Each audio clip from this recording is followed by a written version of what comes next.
Queridos irmãos, Atos capítulo 13, nós estamos trabalhando desde o início do mês de agosto. O mês de agosto é o mês de missões na Igreja Presbiteriana do Brasil, e nós estamos trabalhando essa série de mensagens, e a gente entrou em setembro, e vamos continuar aí no mês de setembro, de Jerusalém ao mundo. Hoje a nossa reflexão vai ser em Atos capítulo 13, do versículo 1 ao versículo 12, e o tema hoje da nossa mensagem é o início das missões mundiais. O início das missões mundiais. Quero convidar você a abrir a sua Bíblia e permanecer com a sua Bíblia aberta durante toda a exposição da Palavra de Deus. É importante que você permaneça aí com a sua Bíblia aberta. Você que está em casa acompanhando a nossa live, abra aí a sua Bíblia e acompanhe também a leitura e a exposição da Palavra de Deus.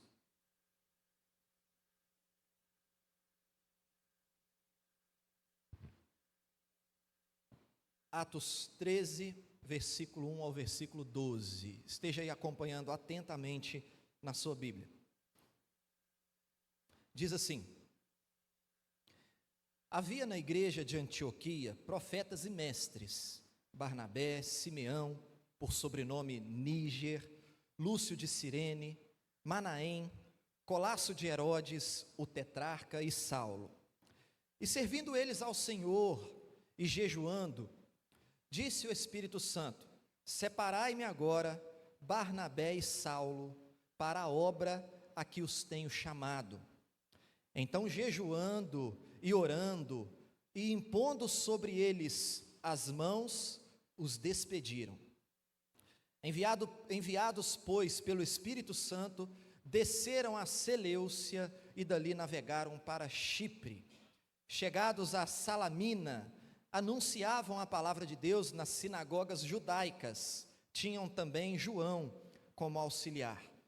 Havendo atravessado toda a ilha até Pafos, encontraram certo judeu mágico, falso profeta, de nome Bar-Jesus, o qual estava com o procônsul Sérgio Paulo, que era homem inteligente. Este, tendo chamado Barnabé e Saulo, diligenciava para ouvir a palavra de Deus. Mas opunha-se-lhes Elimas, o mágico, porque assim se interpreta o seu nome, procurando afastar da fé o procônsul.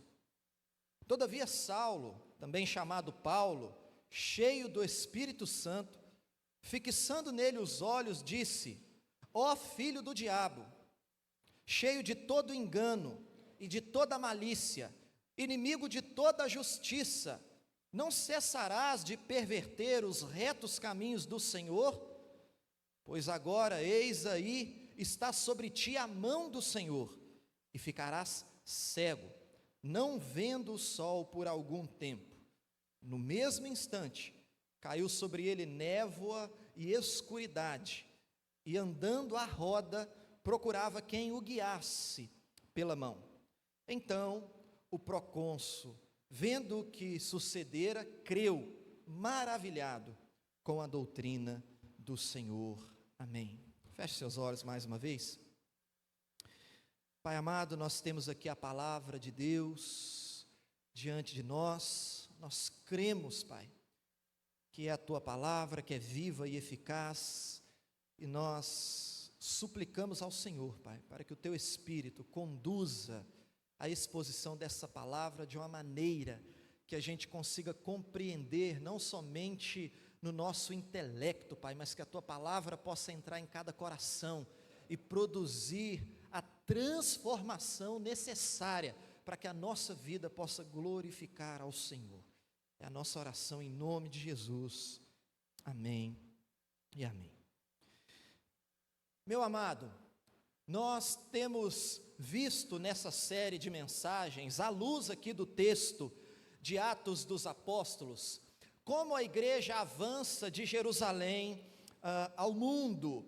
Nós vimos aqui que o Senhor, Ele prometeu que enviaria o seu Espírito para a igreja, e a igreja receberia poder para testemunhar em todos os lugares. Essa promessa, ela se cumpriu no dia de Pentecostes, em Atos capítulo 2, e a partir daí o evangelho foi pregado com ousadia, com intrepidez, de uma maneira que a igreja cresceu muito em Jerusalém para a glória de Deus. Mas o propósito de Deus não era que a igreja crescesse somente em Jerusalém, mas também em Samaria, em toda a Judéia e até os confins da terra. De maneira, querido, que o capítulo 8 desse livro é um capítulo muito importante, porque marca a saída da igreja de Jerusalém para Samaria e toda a Judéia. A gente meditou aqui nesse capítulo e nós vimos que depois da morte do diácono Estevão, houve uma grande perseguição e os cristãos fugiram para vários lugares, e por onde eles iam, eles pregavam o evangelho. Então nós aprendemos aqui que Deus usou a perseguição para expandir a igreja para outros lugares. O capítulo 11 desse livro também é um capítulo importante, e entenda isso porque tem a ver aqui com o capítulo 13, com o que nós vamos falar nessa noite. O capítulo 11 é importante porque nós temos o relato da plantação de uma igreja entre os gentios, que é a igreja na cidade de Antioquia. Essa igreja, meus amados irmãos, foi uma igreja estratégica, usada por Deus para enviar missionários para várias nações. Então nós podemos dizer que com a plantação da igreja em Antioquia, foi dada a largada para a expansão do evangelho para o mundo. E quando a gente chega no capítulo 13, o capítulo aqui da nossa meditação nessa noite, nós percebemos que ele funciona como uma espécie de dobradiça na história da igreja. Porque esse capítulo aqui marca exatamente o início das missões mundiais. Por isso, o tema da nossa noite é exatamente esse, o início das missões mundiais. Nesse capítulo aqui, queridos, é narrado a primeira viagem missionária do apóstolo Paulo. Nós conhecemos bem as viagens missionárias do apóstolo Paulo, é aqui que começa essas viagens, é a partir desse momento aqui do capítulo 13, que o evangelho começa a sair da região da Palestina, e começa a avançar para os confins da terra, começa a avançar para todas as nações. Então, meu amado, nós vamos extrair aqui algumas lições diante desse relato. O relato que nós temos aqui é o relato do início das missões mundiais, quando o evangelho começa a sair da região da Palestina e começa a alcançar todas as nações da terra. Vamos olhar para esse relato e vamos extrair aqui algumas lições preciosas para a nossa vida. A primeira lição que nós podemos destacar aqui é que a igreja local é o ponto de partida para a missão. A igreja local é o ponto de partida para a missão. Veja aí o início do versículo 1. Havia na igreja de Antioquia profetas e mestres. Até aí. Perceba que o capítulo começa fazendo referência a uma igreja local, porque é uma igreja que foi plantada em uma localidade, em uma cidade, na cidade de Antioquia. O relato da plantação dessa igreja está em Atos, no capítulo 11, conforme eu falei aqui anteriormente. Antioquia era a capital da Síria, é uma cidade com 500 mil habitantes, era a terceira maior cidade do Império Romano, era uma cidade cosmopolita, ou seja, uma cidade que atraía pessoas do mundo inteiro. Tinha gente ali de várias culturas e de vários lugares que habitavam ali naquela cidade. Então, de fato, era uma cidade estratégica para ter uma igreja missionária, uma igreja que vai enviar, que vai expandir o evangelho para várias nações. Um comentarista bíblico disse o seguinte: Antioquia era a Nova York do mundo antigo. Lá onde todos os deuses da antiguidade eram adorados, era preciso que Cristo fosse exaltado. E de fato, meu amado irmão, Cristo foi exaltado naquela cidade. Tanto que ali em Antioquia foi a primeira vez em que os discípulos de Jesus foram chamados de cristãos. Tamanho o impacto do testemunho dos crentes naquela cidade, tamanho o impacto daquela igreja naquela cidade. Então, querido, como nós falamos aqui anteriormente, até a gente consegue perceber aqui uma transição, porque até o capítulo 12, que nós estudamos no domingo passado, o que aconteceu? A igreja avançou em Jerusalém, em Samaria e em toda a Judéia. Até o capítulo 12, o centro do cristianismo é Jerusalém, é a igreja de Jerusalém. E o principal personagem é o apóstolo Pedro. A gente estudou aqui, toda hora Pedro aparece, até o capítulo 12, aparece também Estevão, aparece também o evangelista Filipe, mas o principal personagem até o capítulo 12 é Pedro, e o centro do cristianismo é Jerusalém. Mas a partir do capítulo 13, o centro do cristianismo passa a ser Antioquia, a cidade de Antioquia, e o principal personagem passa a ser o apóstolo Paulo, e é ele quem vai levar o evangelho para todas as nações. Amado irmão, é a partir dessa igreja, a igreja de Antioquia, que o evangelho vai avançar através das viagens do apóstolo Paulo e os seus companheiros por todo o mundo conhecido naquela época. É a partir dessa igreja que o evangelho vai alcançar os confins da terra. Então, amado irmão, a igreja local é o ponto de partida para a obra missionária. Volte seus olhos aí para o texto mais uma vez, versículo 1 em diante. O texto diz assim: havia na igreja de Antioquia profetas e mestres, Barnabé, Simeão, por sobrenome Níger, Lúcio de Cirene, Manaém, Colasso de Herodes, o tetrarca, e Saulo. E servindo eles ao Senhor e jejuando, disse o Espírito Santo: separai-me agora Barnabé e Saulo para a obra a que os tenho chamado. Então, jejuando e orando, impondo sobre eles as mãos, os despediram. Meu amado, veja algo aqui. O texto diz que havia naquela igreja profetas e mestres, ou seja, era uma igreja organizada.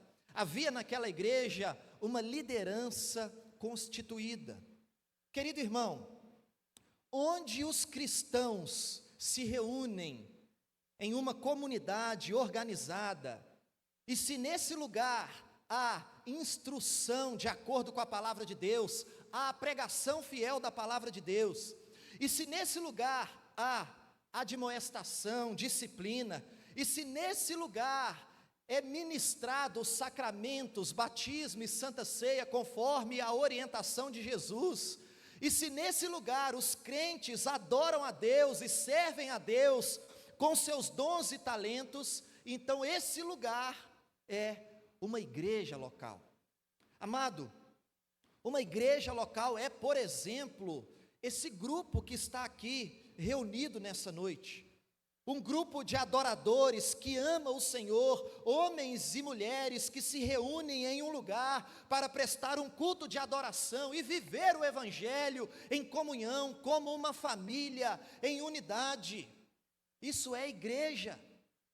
Paulo, escrevendo ao jovem Timóteo, ele fala algumas coisas interessantes sobre a igreja. Ele diz que a igreja é a casa de Deus, ou seja, a igreja é a família de Deus, nós somos filhos do mesmo Pai. Paulo diz que a igreja é a igreja do Deus vivo, ou seja, o Deus vivo se faz presente, sustentando, suprindo as necessidades, cuidando, provendo, cuidando de todas as coisas, conduzindo todas as coisas. E Paulo diz ainda que a igreja é a coluna e baluarte da verdade. Essa expressão, amados irmãos, que Paulo usa para se referir à igreja é muito interessante, coluna e baluarte da verdade. Ele está dizendo que a verdade de Deus, ela é encontrada e é sustentada por meio da igreja de Deus. significa dizer, meu amado irmão, que a verdade de Deus, ela é encontrada, anunciada e sustentada na cidade de São Pedro da Aldeia, por meio dessa igreja que está aqui reunida nessa noite, e de todas as verdadeiras igrejas de Cristo Jesus, que estão plantadas nessa cidade. O que nós precisamos compreender, queridos irmãos, é que a verdade de Deus, ela é preservada na terra e proclamada na terra pela igreja. Deus não envia anjos para que os anjos proclamem e preservem a sua verdade na terra. Não, é a igreja de Cristo na terra que tem essa responsabilidade de preservar a verdade e de anunciar a verdade de Deus.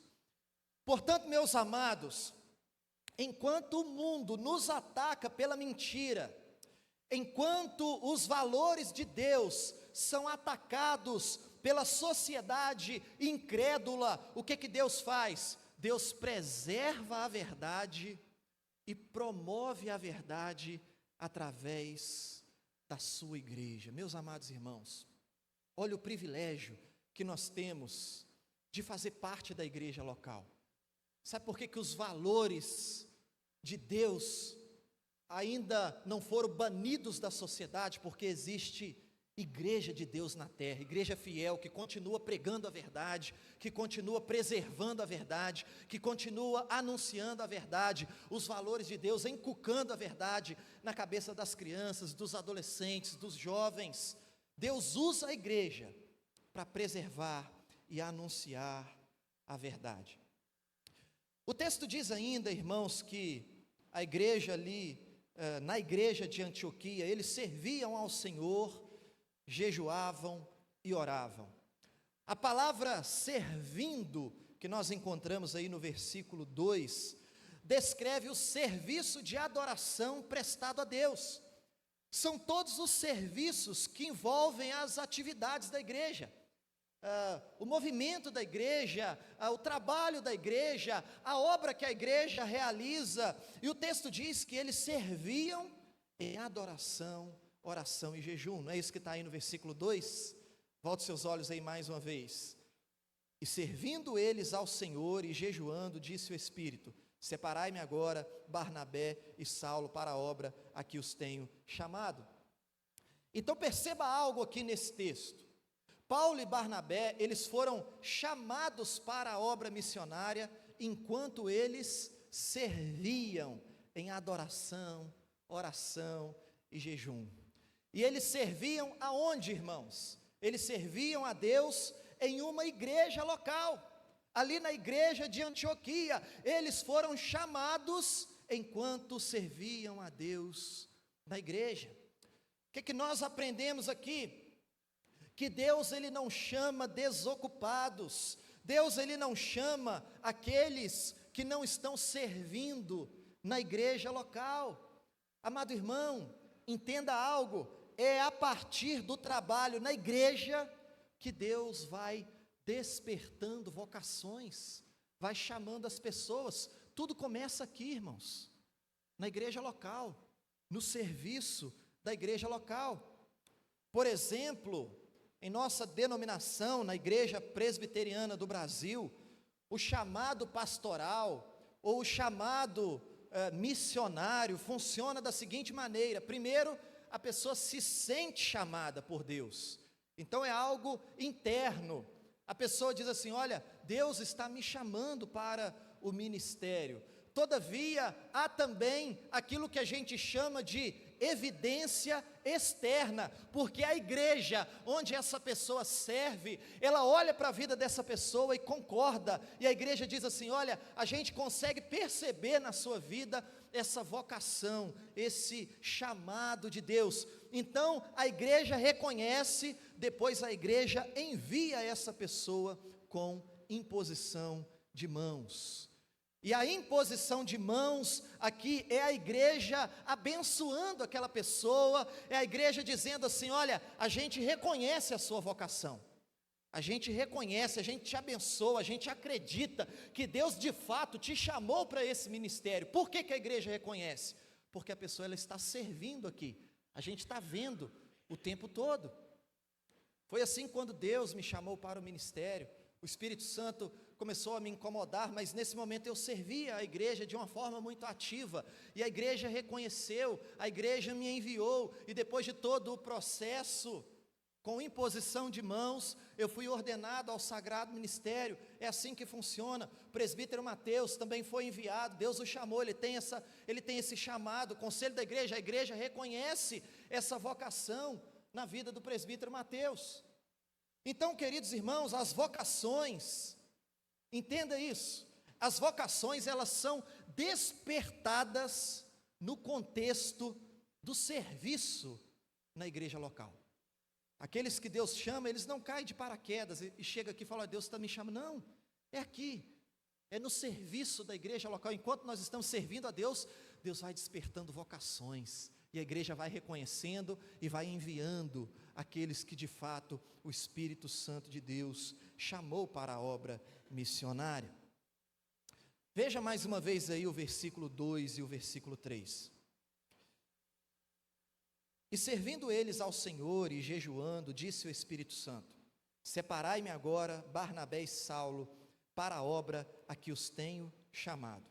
Então, jejuando e orando e impondo sobre eles as mãos, os despediram. Veja, irmãos, a igreja de Antioquia ordenou oficialmente Paulo e Barnabé para eles serem missionários entre os gentios.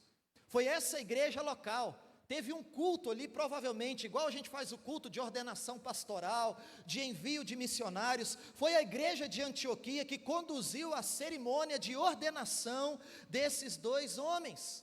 E esse culto de ordenação mostra a ligação entre o missionário e aquela igreja.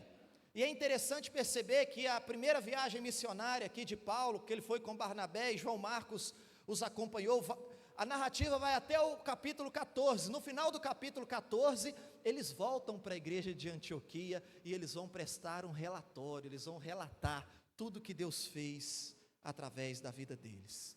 Querido irmão, a igreja local é o ponto de partida para a obra missionária, porque é uma igreja local que planta novas igrejas, é uma igreja local que envia missionários para todo mundo. A nossa igreja aqui é uma igreja que já plantou várias igrejas, que apoia a plantação de outras igrejas e investe financeiramente em oração em várias frentes missionárias. Tudo começa na igreja local, daí a importância de fazer parte da igreja local. Tem gente que diz assim: olha, congregar não é preciso não, eu posso ser crente sem estar na igreja. Essa é uma grande mentira, meus amados irmãos. Congregar, além de ser essencial, é também um privilégio fazer parte da igreja de Deus. Tudo começa na igreja local. Grandes obras missionárias começam aonde? Na igreja local. Tudo começa aqui. Você precisa valorizar o trabalho da igreja local e se sentir privilegiado em fazer parte, em congregar em uma igreja. Mas em segundo lugar, meus irmãos, a segunda lição que nós podemos destacar aqui é a seguinte: a missão é conduzida pelo Espírito Santo. A missão de Deus é conduzida pelo Espírito Santo de Deus. Veja comigo mais uma vez os versículos 2, 3 e 4. Acompanhe aí comigo. E servindo eles ao Senhor e jejuando, disse quem, irmãos? Está baixo. Disse o Espírito Santo: separai-me agora Barnabé e Saulo para a obra a que os tenho chamado. Então, jejuando e orando, e impondo sobre eles as mãos, os despediram. Versículo 4: enviados, pois, o quê? Pelo Espírito Santo, desceram a Seleucia e dali navegaram para Chipre. Perceba algo, meu amado irmão, é o Espírito Santo que conduz cada detalhe da obra missionária.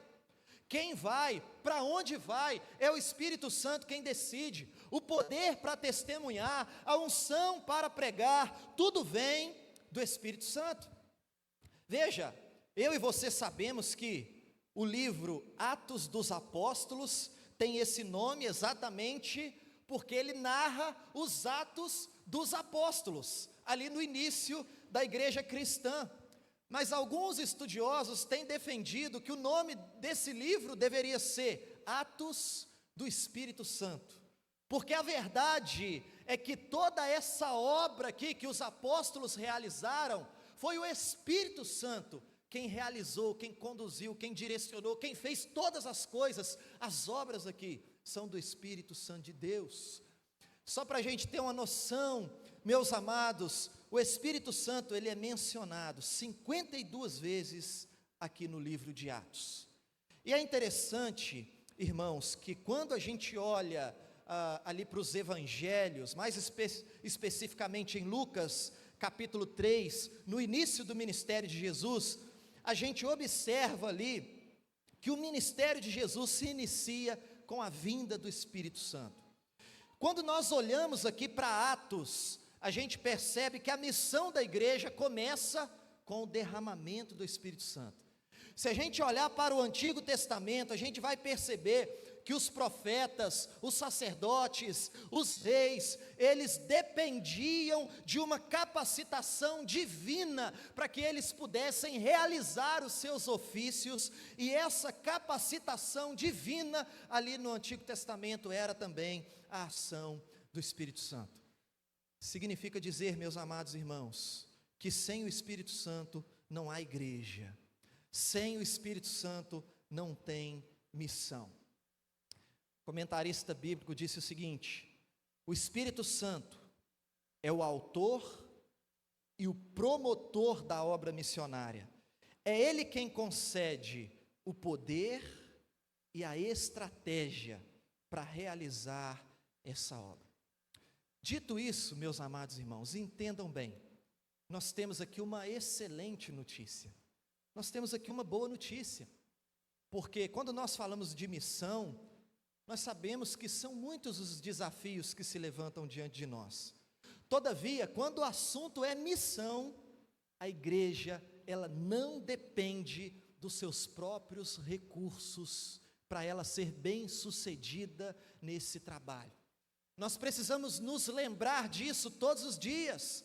Nós não dependemos da nossa própria capacidade de comunicação, nós não dependemos da nossa própria criatividade para realizar programações, nós não dependemos da qualidade das estratégias, dos métodos que nós utilizamos, nós não colocamos a nossa esperança em nada que seja humano ou terreno, mas nós colocamos a nossa esperança naquilo que é divino e celestial. Quando o assunto é missão, a nossa única esperança de capacitação para realizarmos essa tarefa é o dom do Espírito Santo de Deus. A nossa única esperança de capacitação para realizarmos a missão é o poder do Espírito Santo de Deus sendo derramado em nós.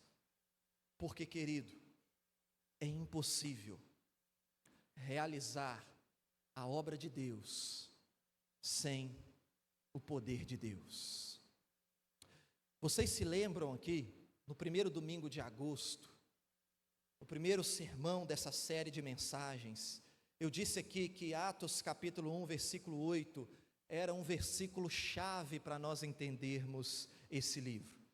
E o texto diz o seguinte: mas recebereis poder ao descer sobre vós o Espírito Santo, e aí sim vocês serão minhas testemunhas, tanto em Jerusalém como em toda a Judéia e Samaria e até os confins da terra.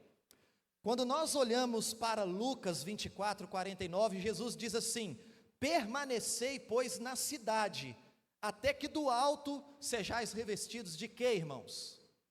Permanecei na cidade, até que do alto sejais revestidos de quê? Poder.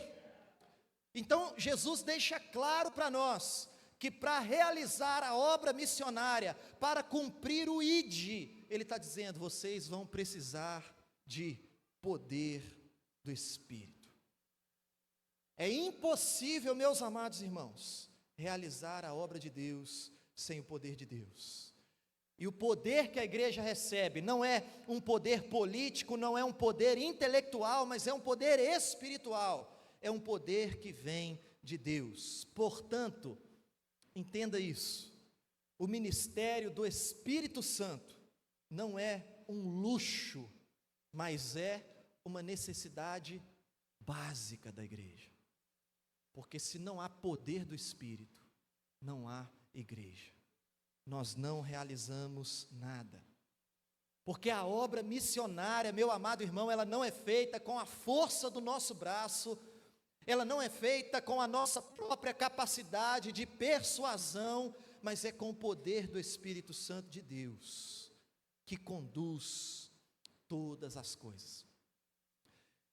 É por isso que nós precisamos ser uma igreja cheia do Espírito Santo.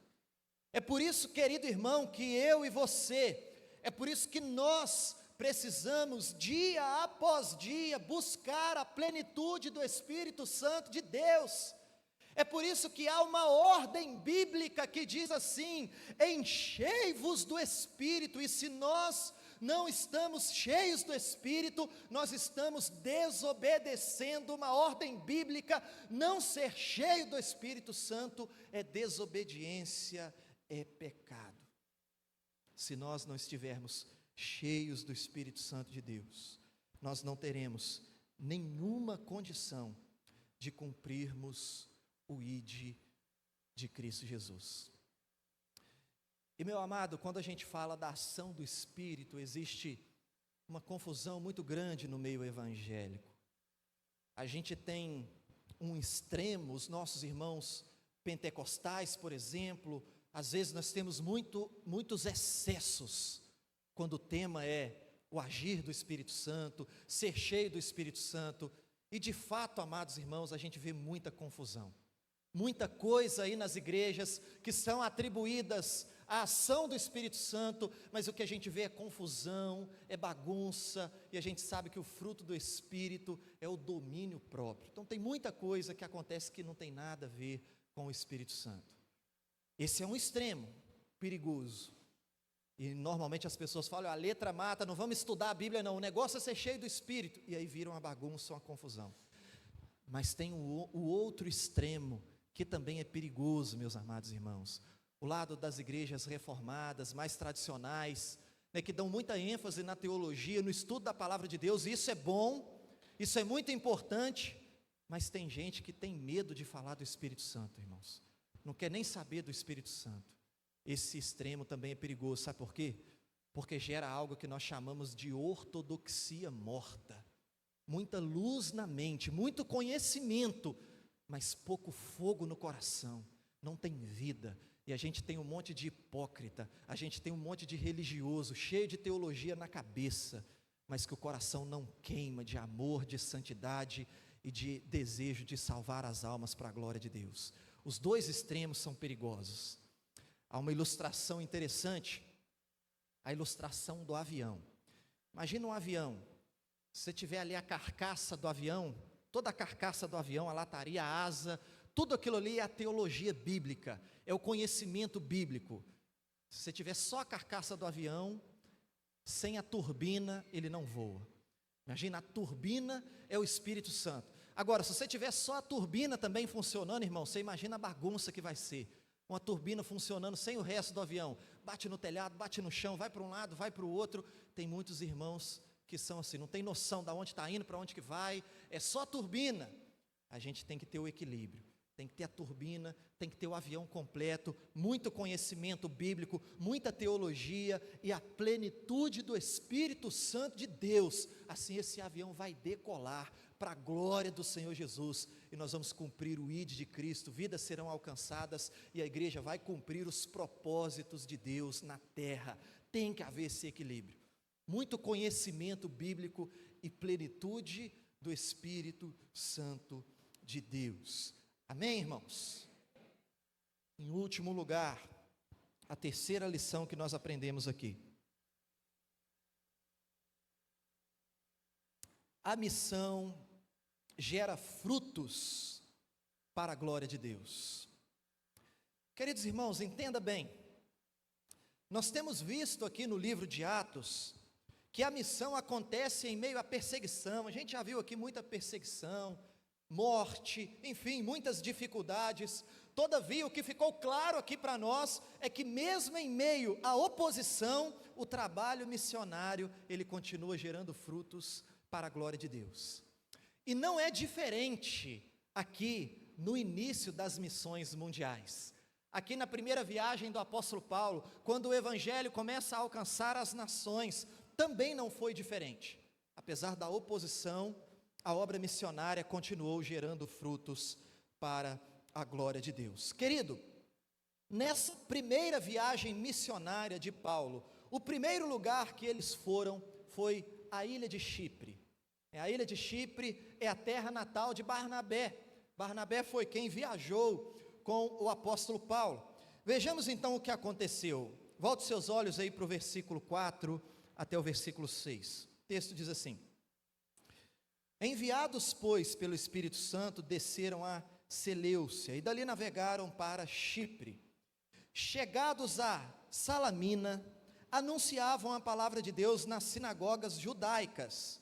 Tinham também João como auxiliar. Havendo atravessado toda a ilha até Pafos, encontraram certo judeu, mágico, falso profeta, de nome Bar-Jesus. Até aí, meu amado, se a sua Bíblia tiver aquele mapa das viagens missionárias do apóstolo Paulo, não olhe agora não, depois você olha com calma, mas você vai perceber nesse mapa que a cidade que eles chegaram, a cidade de Salamina, é de um lado da ilha de Chipre, e a cidade de Pafos é do outro lado. Então o texto diz que eles atravessaram, eles chegaram numa cidade, pregaram o evangelho e atravessaram a ilha para a cidade de Pafos, que é na outra extremidade. Provavelmente eles atravessaram a ilha pregando o evangelho até chegar em Pafos, e Pafos é a capital de Chipre, da ilha de Chipre. Vamos lá, vamos continuar a leitura a partir do versículo 6. Havendo atravessado toda a ilha até Pafos, encontraram certo judeu, mágico, falso profeta, de nome Bar-Jesus, o qual estava com o procônsul Sérgio Paulo, que era um homem inteligente. Este, tendo chamado Barnabé e Saulo, diligenciava para ouvir a palavra de Deus. Mas opunha-se-lhes Elimas, o mágico, porque assim se interpreta o seu nome, procurando afastar da fé o procônsul. Meu amado irmão, deixa eu te explicar o que aconteceu aqui. Em suas viagens missionárias, geralmente o apóstolo Paulo visitava as capitais, especialmente quando ele sabia que naquela capital residia alguns dos oficiais do governo romano.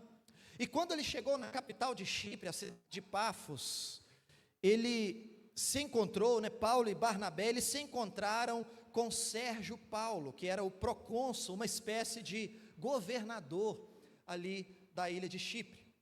E esse homem, ele estava com um mágico chamado Bar-Jesus. O mágico aqui, irmãos, não é um mágico que faz truques de mágica, que tem aquela cartola, não é isso.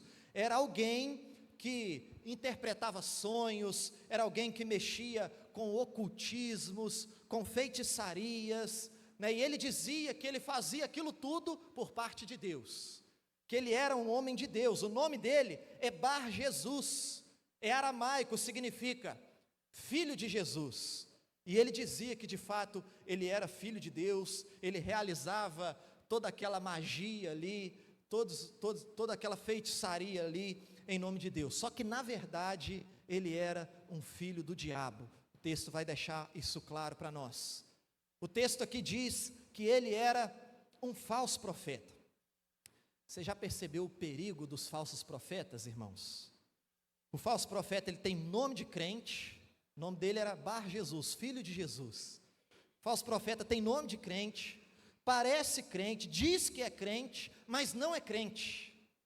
É um falso crente, é um filho do diabo, é um lobo que está ali na pele de cordeiro, e o falso profeta, ele está dentro das igrejas para distorcer o evangelho e para afastar as pessoas da verdadeira fé, para afastar as pessoas da sã doutrina. Meu amado irmão, entenda uma coisa: Satanás, ele sempre usa pessoas para se opor ao avanço do reino de Deus. Então você pode ter uma convicção, meu amado irmão, sempre vai ter um filho do diabo para atrapalhar o avanço da pregação do evangelho, para atrapalhar o avanço do reino de Deus. Onde Deus envia um missionário, o diabo vai lá e coloca um opositor ao evangelho. Onde Deus planta trigo, o que o diabo faz, irmãos? Planta o quê? Joio. É sempre assim que vai acontecer. Por isso a gente precisa ficar atento, com os olhos abertos, porque sempre haverá oposição à igreja, sempre haverá oposição ao avanço do evangelho. Mas nós já estudamos aqui no domingo passado que nada pode impedir o avanço do reino de Deus. Mas vamos olhar aí para o versículo 9 em diante. Veja o que aconteceu. Todavia, Saulo, também chamado Paulo, cheio do Espírito Santo, fixando nele os olhos, disse: ó filho do diabo, cheio de todo o engano e de toda a malícia, inimigo de toda a justiça, não cessarás de perverter os retos caminhos do Senhor? Pois agora, eis aí está sobre ti a mão do Senhor, e ficarás cego, não vendo o sol por algum tempo. No mesmo instante, caiu sobre ele névoa e escuridade, e andando à roda, procurava quem o guiasse pela mão. Meu amado, perceba aqui o que aconteceu. O juízo de Deus, através da vida do apóstolo Paulo, caiu sobre aquele falso profeta. O juízo de Deus caiu sobre aquele homem que se opunha ao evangelho. O juízo de Deus caiu sobre aquele homem que tentava atrapalhar o avanço do evangelho naquele lugar. O texto diz que ele ficou cego. Eu fico imaginando a cena, ele ficou rodeando de um lado para o outro, estendendo a mão, procurando alguém que o segurasse pelas mãos e o guiasse, porque ele não conseguia enxergar nada. Mas o texto diz aqui, irmãos, que ele ia ficar cego por um período de tempo, ou seja, dando margem aqui para a gente entender que ele ainda teve a oportunidade de se arrepender. O texto não fala, mas ele tinha ainda a oportunidade de se arrepender. Agora veja, amados, o que aconteceu? Volte seus olhos aí para o versículo 12. Então, o procônsul, vendo o que sucedera, creu, maravilhado com a doutrina do Senhor. Meu amado, sabe o que aconteceu aqui? O trabalho missionário frutificou. Aquele governador ali de Chipre, ele creu no evangelho, e o texto diz que ele ficou maravilhado com a doutrina do Senhor, e Cristo Jesus, ele foi glorificado, porque a missão de Deus sempre vai produzir resultados para a glória de Deus. Essa história, essa narrativa teve esse desfecho, porque ninguém pode parar o evangelho, porque diz a Bíblia que ninguém pode frustrar os planos de Deus, ninguém pode impedir o avanço dos propósitos daquele que é Senhor sobre todas as coisas e criou os céus e a terra. Nada pode impedir que os propósitos de Deus se cumpram. Portanto, meu amado irmão, mesmo em meio à oposição, o nosso trabalho no reino de Deus, ele não vai ser em vão, porque o Senhor Jesus, ele vai cumprir os seus propósitos, e a obra missionária vai frutificar para a glória de Deus, segundo os propósitos de Cristo Jesus. Agora, amados, para a gente encerrar, eu quero contar uma historinha que eu me lembrei enquanto eu estava meditando nesse texto. Reverendo Ronaldo Lidório, ele tem muitas experiências, é um dos grandes nomes no mundo, quando o assunto é missão. Pastor presbiteriano, leia sobre ele, ouça as suas mensagens. E um dos seus testemunhos, uma das coisas que aconteceu com ele, é muito interessante. Ele disse que ele foi pregar o Evangelho, enviado pelo Espírito Santo, ali para a África, em meio aos Concombas, uma tribo chamada de Concombas, e ele chegou naquele lugar, e o desafio do missionário, quando ele chega em uma outra terra, durante um período ele precisa aprender a cultura, durante um período ele precisa aprender a língua daquele povo, e o reverendo Ronaldo Lidório, ele disse que quando ele aprendeu a língua, que ele tinha condições de pregar, e ele começou, agora eu vou pregar o Evangelho, as pessoas vão começar a se converter, eu vou plantar aqui nesse lugar uma igreja. E aí ele disse que quando ele começou a pregar o Evangelho, rapidamente, um líder espiritual daquela tribo, que era um feiticeiro, eu lembrei dessa história porque alguém que parecia com esse Bar Jesus aqui da ilha de Chipre, ele era um feiticeiro, era um mágico ali naquele lugar, um líder espiritual. O reverendo Ronaldo pregava o Evangelho, e esse líder espiritual ia atrás dele para atrapalhar a pregação do Evangelho. O reverendo Ronaldo Lidório disse o seguinte: olha, ele era uma pedra no meu sapato, ele tinha influência, ele era respeitado naquela tribo, e aonde eu ia, ele ia atrás, e eu falava, Jesus te ama, e ele gritava, não ama nada. E eu falava, o Senhor, Ele enviou o seu único filho para morrer por nós, e o nome desse feiticeiro era Mebá, e o Mebá falava, não enviou nada, não acredita nele não. E o reverendo Ronaldo Lidório começou a ficar frustrado, e falou, olha, não vai ter jeito, não tem como, é um senhor respeitado, é um líder espiritual, e ele está o tempo todo atrapalhando a pregação do Evangelho. E ele disse que ele sempre orava, Senhor, tira esse homem do meu caminho, o Senhor está vendo, ele é o obstáculo, ele está atrapalhando o progresso do Evangelho. E aí ele disse que, numa determinada ocasião, ele estava tomando banho, e ele ouviu um alvoroço, um barulho ali no meio do povoado. Ele saiu do banho, trocou de roupa e foi correndo, o povo reunido debaixo de uma árvore. E quando ele chegou lá, aquele feiticeiro, o Mebá, ele estava gritando, ele estava prostrado, e ele gritava coisas assim, Deus existe, eu sou um pecador, eu preciso de um Salvador, eu preciso do Senhor Jesus. E aquele homem se converteu de uma forma extraordinária, e essa foi a porta que abriu para que o Evangelho se estabelecesse naquele lugar. E esse homem, que era um líder espiritual, influenciou muitos outros creram no Evangelho. Ele tinha uma esposa e 11 filhos, e o reverendo Ronaldo Lidório falou, que bênção, os seus 11 filhos se converteram, e a gente já começou ali uma igreja, só com a família do Mebá. E queridos irmãos, enquanto o reverendo Ronaldo Lidório estava pensando que aquele homem estava atrás dele para atrapalhar, na verdade, aquele homem estava atrás dele para ouvir o Evangelho. Ninguém naquela tribo ouviu mais o Evangelho do que aquele feiticeiro, e o Evangelho é o poder de Deus para a transformação de todo aquele que crê. Deus sempre vai cumprir os seus propósitos, apesar da oposição. O nosso trabalho não é em vão, a obra missionária, ela vai frutificar para a glória de Deus. E querido, nesse caso aqui, do Mebá, que foi o opositor do Evangelho, o juízo de Deus não caiu sobre ele. No caso do Bar Jesus, da ilha de Chipre, ele ficou cego, mas é possível que ele tenha se arrependido depois. Seja como for, o fato é esse, irmãos, a missão de Deus sempre há de gerar resultados para a glória de Deus. Amém, queridos?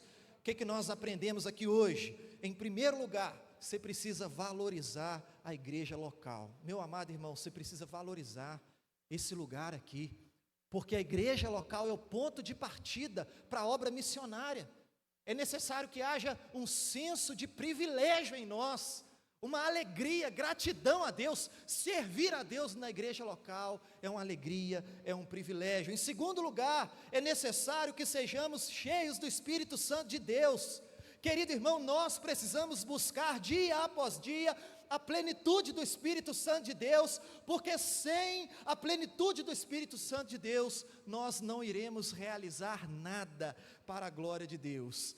Em terceiro lugar, que essa certeza aqui, irmãos, de que o nosso trabalho não é em vão, de que a certeza de que a missão vai gerar frutos para a glória de Deus, que essa certeza possa animar o nosso coração, mesmo em meio às oposições, mesmo em meio aos dias de desânimo, mesmo quando a gente se deparar com os obstáculos que sempre se levantam para atrapalhar o avanço do Evangelho. Mas lembre-se disso, a obra missionária, o trabalho no Senhor não é em vão, sempre vai gerar frutos para a glória do Senhor Jesus. Não há obstáculos que possa parar os propósitos de Deus.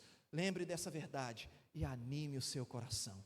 E vamos continuar servindo ao Senhor com alegria, com gratidão e com entusiasmo. Amém, irmãos? Louvado seja o Senhor. Vamos